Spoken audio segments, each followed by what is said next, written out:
Hey everyone, I just got the Greatest Hits Shawn Michaels, the Wave 2 of Greatest Hits, and even though this figure looks amazing, it's one of my favorite Shawn Michaels attires ever, this is also a special figure in that it's a direct remake of what has to this point been my favorite Shawn Michaels action figure of all time. So, we're going to take a look at both. Don't consider this an action figure review, but an action figure update, perhaps even an action figure comparison, to see which of these two is the ultimate version of the Heartbreak Kid.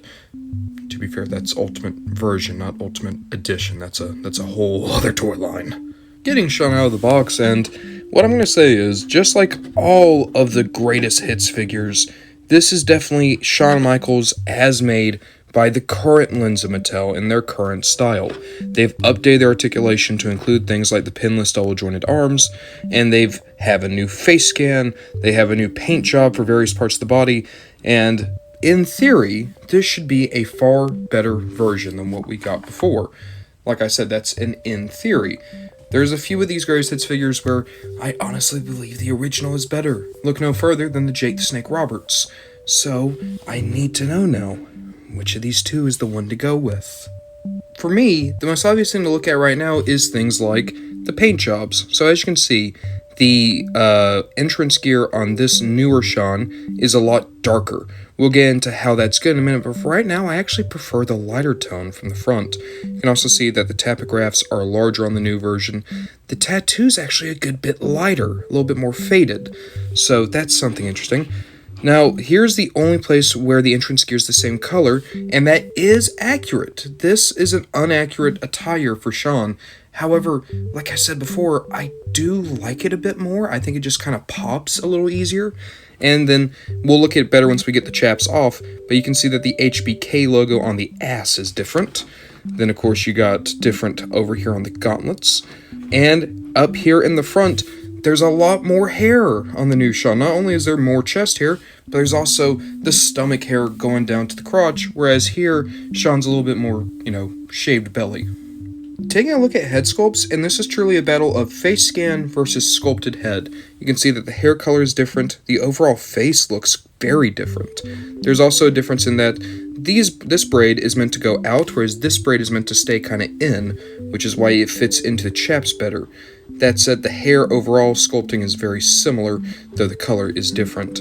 Now, I think the hair color is more accurate on the new version. However, I actually prefer the head sculpt on the older one.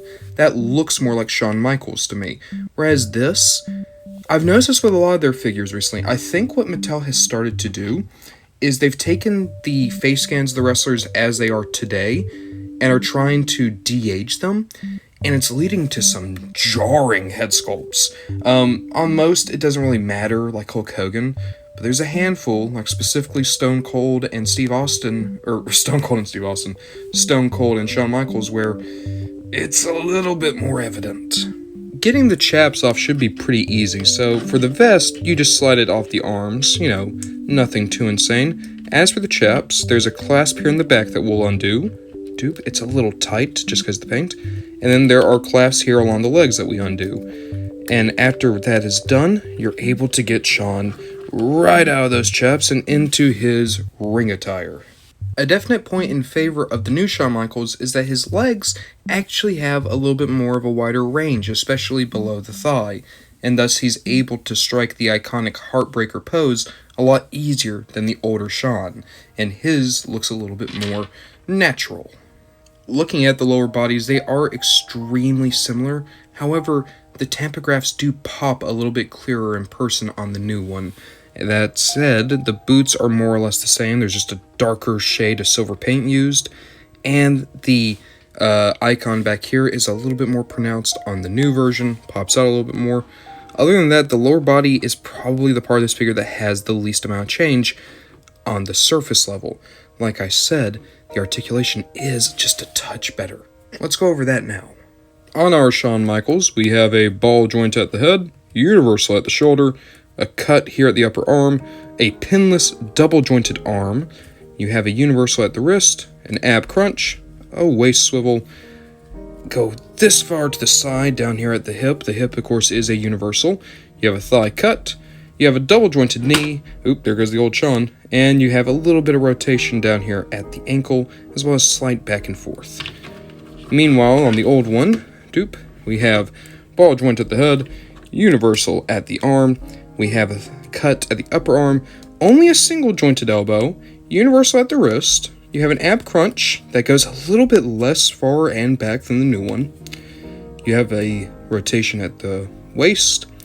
You can go that far out at the thighs. Of course, you have universal at the hips. You have a thigh cut, double jointed knee, and then you have no side to side at the ankle, but a little bit of up and down. So overall, Shawn, the old Shawn, is just a touch more limited. Another point in favor of the new Shawn is the use of alternate hands. Sure, he has the two fists, but he also has two open hands that he can use. And the way you switch them out is just pull out the fist. It's going to take a little bit of work, but you can get it out. And then you can put the new one in. Very easy transition. It happens a lot on the wrestling figures these days. Unfortunately, when the new Shawn came out, that was definitely still just a twinkle in the eyes of the toy designers. As I have our Shawns staring nose to nose, here's what I'll say. The new one is probably the better figure. It's definitely the cheaper figure. If you want a WrestleMania 13 Shawn, that's the way to go. But this Shawn is my favorite. The old one, it still is my favorite Shawn Michaels figure. I think the things that matter the most to me, that being the head sculpt and the feel of the figure, are better on this one than the new one. Though I think the new one, like I said, is still the better done figure. If I could recommend only one to a new collector, a collector who doesn't have a Shawn or doesn't have this version of Shawn, I'd say go with the greatest hits, because you get more bang for your buck, it's going to fit better with the modern collection, and this ring attire is going to look a bit better. However, I'm never going to deny that my heart loves this one the most. So, I guess that's the one we're going with as my personal victor, though the new one wins this comparison. In any case, I stick by this being one of the best attires Shawn Michaels ever had, and a figure who I would wholeheartedly recommend, regardless of which direction you go, though, once again, I do have to reiterate, this is my favorite, but that's the better figure.